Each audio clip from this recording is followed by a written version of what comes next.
माझ्या वसमत विधानसभा मतदारसंघातील प्रिय नागरिकांनो, कार्यकर्त्यांनो आणि सहकार्यांनो, आपण सर्वांनी ज्या जिद्दीनं, निस्वार्थ भावनेनं आणि अपार मेहनतीनं या निवडणुकीत योगदान दिलं, त्याबद्दल माझं मन कृतज्ञतेनं भरून आलं आहे.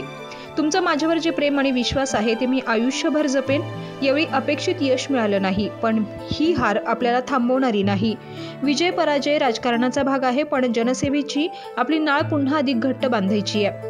या मार्गावर आपण पुन्हा उभं राहू आणि नव्या जिद्दीनं कामाला लागू.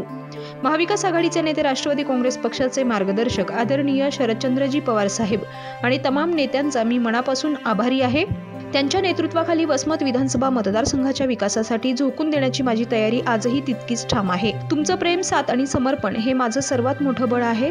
आपल्या सुखदुःखात नेहमी तुमच्या सोबत उभा राहीन अशी तुम्हाला खात्री देतो. तुमच्या कष्टाचं ऋण फेडण्यासाठी मी अधिक जोमानं पुढील प्रवास सुरू करेन.